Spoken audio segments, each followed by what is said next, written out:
Students, मैं doctor Uma को हमारा जो टॉपिक चल रहा है इलेक्ट्रोकेमिस्ट्री सेकंड, यह है बीएससी पार्ट सेकंड का पेपर थर्ड यानी फिजिकल केमिस्ट्री में यूनिट 5 है। इस टॉपिक में हम लिक्विड जंक्शन पोटेंशियल के बारे में डिस्कस करेंगे। ये जो लिक्विड जंक्शन पोटेंशियल है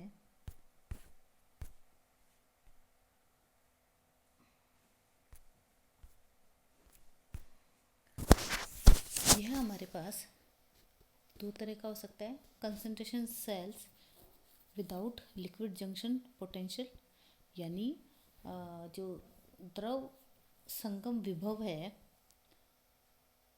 विभव रहित सांद्रता सेल, यानी सांद्रता सेल है वो कैसा है, द्रव संगम विभव रहित। और जो दूसरा हमारे पास पोटेंशियल है वो है द्रव संगम विभव का परिकलन यानी पोटेंशियल। अब हम देखते हैं पहले कि concentration cells without liquid junction potential, इसमें क्या होता है कि अभिगमन युक्त सांद्रता सेल में यदि अभिगमन को रोक दिया जाए तो जो सेल का द्रव संगम विभव है यानी लिक्विड जंक्शन पोटेंशियल है वो एलिमिनेट यानी विलुप्त हो जाता है।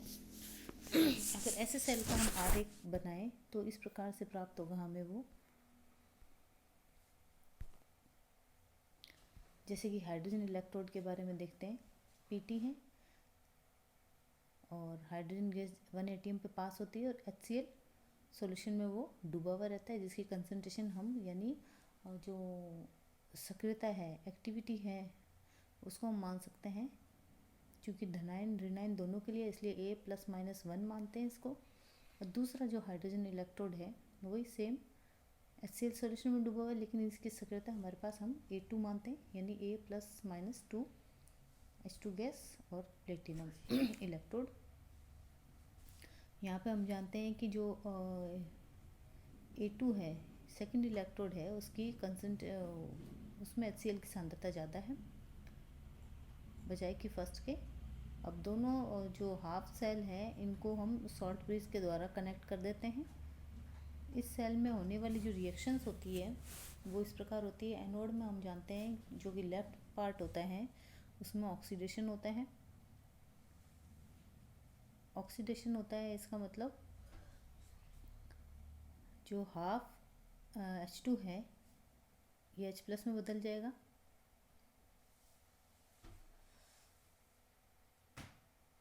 और ये A+1। और सेकंड हमारे पास कैथोड पे होने वाली रिएक्शन है, ये अपचयन अभिक्रिया होती है। यहाँ इलेक्ट्रॉन जुड़ेगा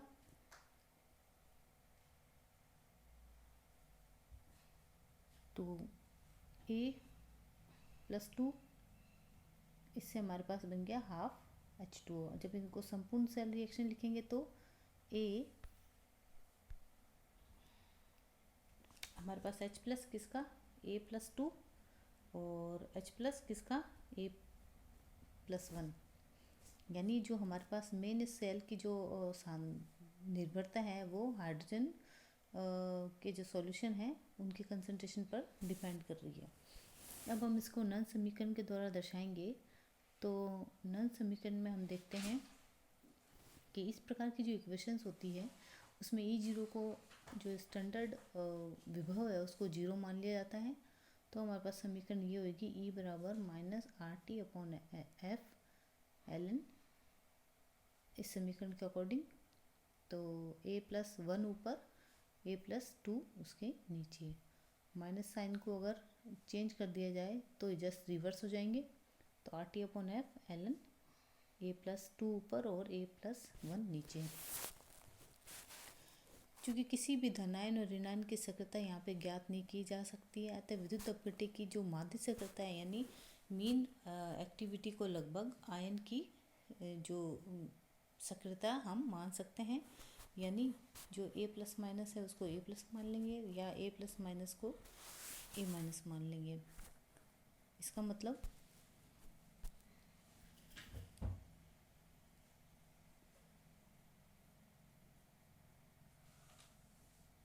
are T N F L N A plus two plus minus upon, तो इसको हम चेंज कर सकते हैं, plus minus R T upon N F L N A plus minus A जो है 2 नंबर जो इलेक्ट्रोड है उसमें HCl की सक्रियता अपॉन ए प्लस माइनस 1 जो हमारा फर्स्ट नंबर इलेक्ट्रोड उसमें HCl की सक्रियता।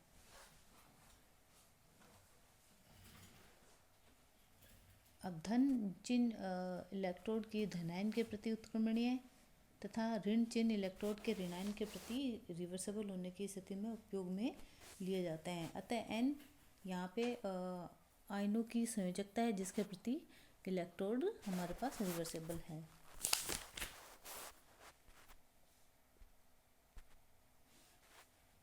अब हम देखते हैं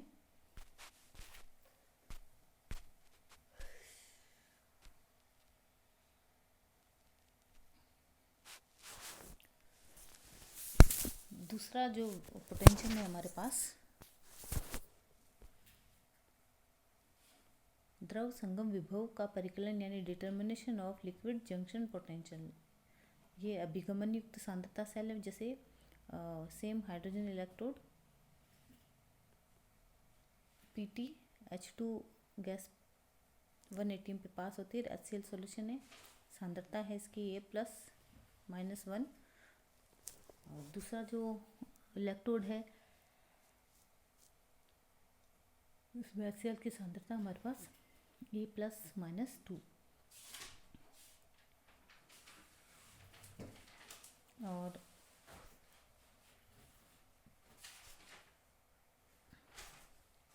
ET is equal to 2T minus RT upon F ln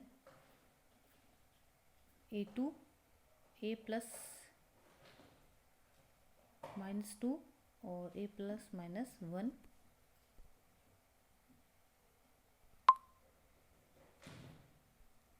ये जो इक्वेशन है प्रीवियस लेक्चर जिसमें हमने electrolyte concentration cell with transference यानी अभिगमन युक्त सांद्रता सेल में ये इक्वेशन हमने प्राप्त की थी। यहाँ पे जो ET है अभिगमन युक्त सांद्रता सेल का पोटेंशियल है। इस सेल की गणना में जो इलेक्ट्रोड विभव और लिक्विड जंक्शन पोटेंशियल जब शामिल करते हैं तो हमारे पास जो इक्वेशन बनेगी वो है ET is equal to E right electrode का पोटेंशियल है माइनस लेफ्ट इलेक्ट्रोड का पोटेंशियल प्लस EJ हमारे पास क्या है, द्रव संगम विभव लिक्विड जंक्शन पोटेंशियल है। यदि हमारा सेल संगम रहित है यानी उनके बीच में सॉल्ट ब्रिज जैसी कोई स्थिति नहीं है तो हमारे पास ये इलेक्ट्रोड इस प्रकार से सेल का आरेख बनेगा, Pt H2 फिर HCl सॉल्यूशन HCl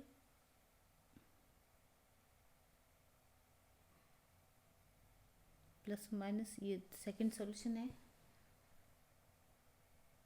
अब हम जब इसका नॉइस इक्वेशन से देखेंगे तो E बराबर RT upon F ln A plus minus 2 upon A plus minus 1। क्योंकि हम जानते हैं कि सेल के विभव में E is equal to right minus left होता है। अब हम क्या करेंगे, EJ is equal to ET minus E। इस समीकरण में एक तो ET की वैल्यू इस इक्वेशन से और E की वैल्यू इस इक्वेशन से जब पुट करेंगे तो हमारे पास ये इक्वेशन प्राप्त होगी, EJ is equal to 2T minus RT upon F ln A2 A plus minus का 2 A plus minus one minus R T upon F L N plus minus two plus minus one E J is equal to 2t minus one R T upon F L N A plus minus two A plus minus one. Finally और जो t minus होता है 1 minus T plus या 2t minus one is equal to T minus minus T plus. Finally E J is equal to T minus minus T plus R T upon F L N plus minus two upon plus minus one. यानी इस equation के द्वारा द्रव संगम विभव यानी liquid junction potential को हम ज्ञात कर सकते हैं। Thank you, have a nice day.